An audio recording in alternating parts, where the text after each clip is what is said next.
Hai gorgeous, welcome to my place. Terima kasih sudah mengklik video ini. Hari ini kita menuju ke Kanada untuk bertemu seorang Abigail yang ingin mendapatkan kebebasan dan lepas dari segala aturan orang tuanya agar bisa bergaul dengan teman-temannya. Nggak pakai lama, watch.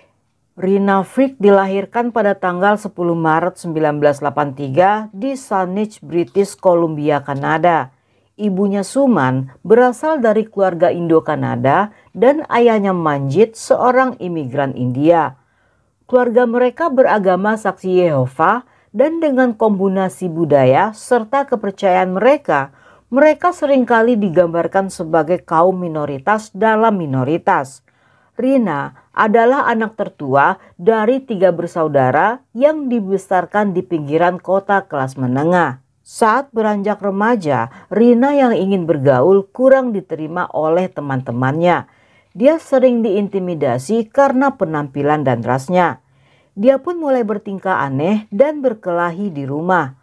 Orang tuanya yang mengetahui jika putri mereka seringkali dibully di sekolah merasa curiga jika Rina tergelincir dalam depresi. Pada Mei 1994, keluarganya pindah dan Rina dipindahkan ke sekolah dasar Burnside. Orang tuanya berharap ini akan mengakhiri intimidasi dan sepertinya itu berhasil. Rina menjadi lebih gampang bergaul dengan teman-teman barunya. Tetapi ketika mereka tiba-tiba menjauhinya, dia menjadi putus asa dan bullying kembali berlanjut. 2 tahun kemudian saat Rina lulus dan masuk SMP Colquitt, dia bertemu teman-teman baru yang dianggapnya sebagai anak-anak keren karena mereka bisa berada di luar rumah lewat jam malam, mabora, dan merokok. Bagi Rina, mereka memiliki kebebasan yang sangat dia inginkan.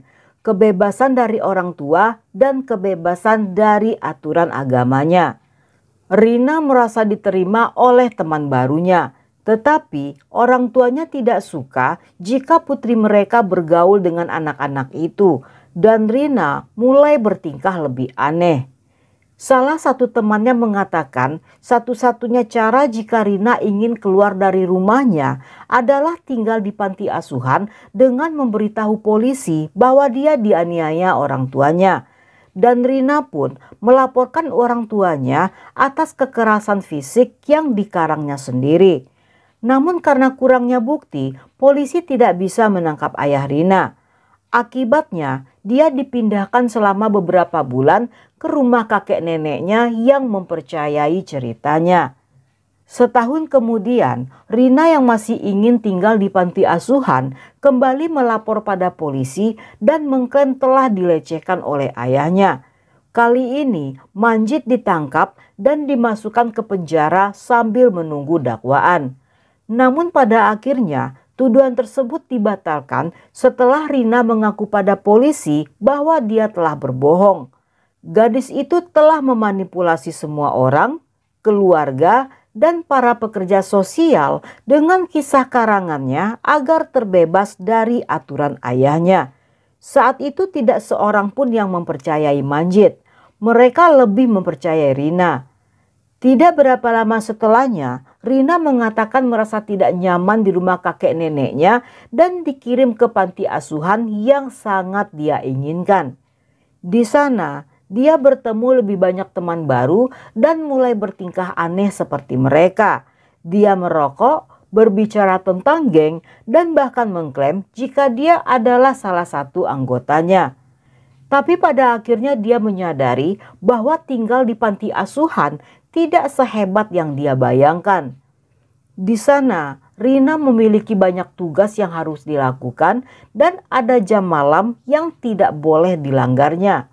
Merasa terkekang, dia pun meminta maaf pada orang tuanya agar diizinkan untuk kembali ke rumah. Namun seperti biasa, Rina tidak betah dan kali ini pun dia memutuskan tinggal di tempat penampungan remaja sebelum kembali ditempatkan dalam perawatan pemerintah. Hubungannya yang kacau dengan orang tuanya membuat Rina tampak seperti seorang remaja yang kebingungan. Dia ingin menyesuaikan diri dalam berteman, namun pendidikannya yang ketat serta orang tua yang protektif dianggapnya tidak keren. Dan dampaknya dia rela melakukan apapun agar diterima di lingkungan pertemanannya. Masa-masa SMP Rina adalah masa-masa yang paling membingungkan dan menguras emosi bagi keluarganya. Mereka tidak pernah membayangkan akan mengalami hal seberat itu. Di tanggal 14 November 1997, pada Jumat malam, Rina menginap di rumah orang tuanya. Namun saat itu, teman-teman mengundangnya ke pesta yang diadakan di belakang sekolah Saanich. Ketika polisi membubarkannya, mereka pindah ke lokasi di jembatan Craigflower yang berada di dekatnya. Rina menelpon orang tuanya pada jam 10.40, tepat 20 menit sebelum jam malamnya pada jam 11 malam berakhir. Dia memberitahu mereka bahwa dia sedang dalam perjalanan pulang. Namun, itulah kali terakhir orang tuanya mendengar suara Rina. Di jembatan Craigflower, sekelompok Abigail sedang mabora. Lalu tiba-tiba beberapa gadis yang dikenal sebagai geng bernama Shorlinsik mengerumuni Rina, memukulinya dan meletakkan ronsena di keningnya. Pemukulan tersebut berakhir ketika salah seorang gadis menyuruh temannya untuk berhenti. Rina berhasil lolos dan melarikan diri, namun dua orang gadis bernama Kelly Ellard dan Warren Glowatsky mengejarnya dan menyeretnya ke sisi jembatan. Mereka memukulinya serta menahan kepalanya di bawah air hingga Rina tewas. Mereka kemudian melepas sweater serta sepatunya sebelum menjatuhkan Rina ke dalam air. Ketika jam malam Rina telah lewat, kedua orang tuanya menjadi sangat khawatir. Pada awalnya, mereka mengira Rina telah pulang ke rumah kakek neneknya, namun dia tidak berada di sana. Mereka pun menelpon salah seorang teman Rina yang mengatakan jika Rina masih berada di pesta sekitar jam 11 malam itu.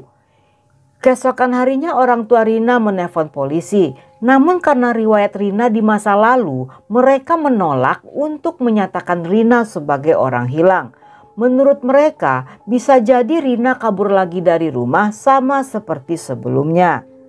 Hingga pada hari Senin, desas-desus beredar di sekolah setempat tentang terjadinya pemukulan dan sesosok tubuh mengambang di ngarai waterway terdekat. Meskipun rumor ini terdengar oleh guru dan siswa, namun tidak ada satupun yang memberitahu polisi hingga tanggal 21 November. Sementara geng Shorlinsik telah berjanji untuk tidak saling buka mulut. Hingga ketika pada akhirnya seorang siswa menyatakan pada polisi jika dia melihat Kelly dan Warren yang tengah mengejar Rina setelah pemukulan pertama. Meskipun banyak saksi dan guru yang mendengar desas-desus tersebut, tetapi tidak diketahui mengapa tidak satupun dari mereka yang melapor pada polisi. Pada tanggal 21 November, Kelly dan Warren ditangkap dengan dakwaan pembunuhan dan penyerangan. Sementara anggota Shorlinsik lainnya menghadapi dakwaan penyerangan berat. Sehari setelahnya, dengan menggunakan helikopter, polisi melakukan pencarian di atas area jembatan dan menemukan jasad Rina di rerumputan area sekitarnya.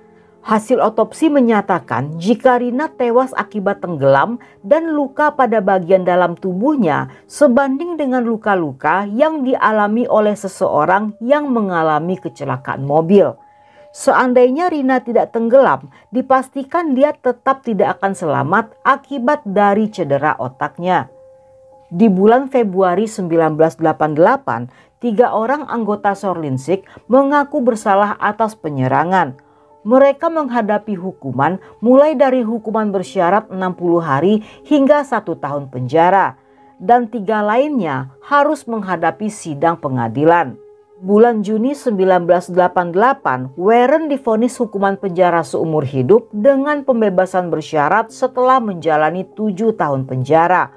Warren dibebaskan pada tahun 2010 dan keluarga Rina tidak menentang pembebasannya karena Warren menunjukkan penyesalan saat dipertemukan dengan orang tua Rina.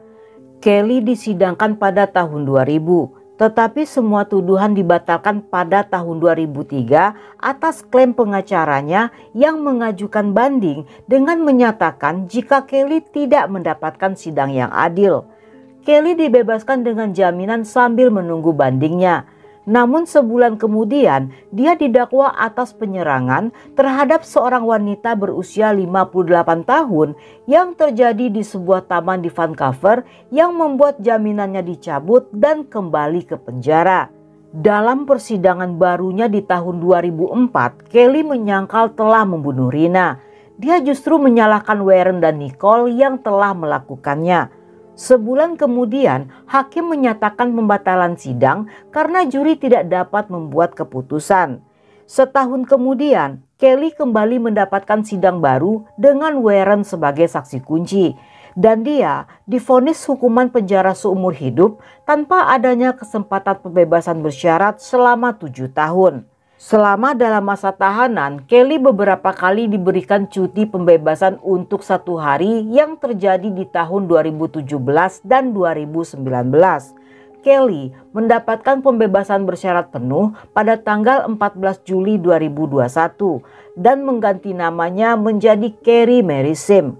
Untuk satu pelaku lainnya bernama Nicole Cook, tidak ditemukan informasi tentang sidang serta hasil vonisnya. Menurut kedua pelaku utama, motif pembunuhan tersebut karena mereka menuduh Rina telah mencuri buku telepon milik Nicole dan mulai menelpon teman-teman Nicole serta menyebarkan desas-desus buruk tentang gadis itu. Dan 2 gadis lainnya menuduh Rina telah mencuri pacarnya. Rina pernah tinggal bersama mereka berdua saat berada di tempat penampungan remaja. Diduga mereka melakukan hal itu untuk membuktikan jika mereka adalah geng yang berkuasa.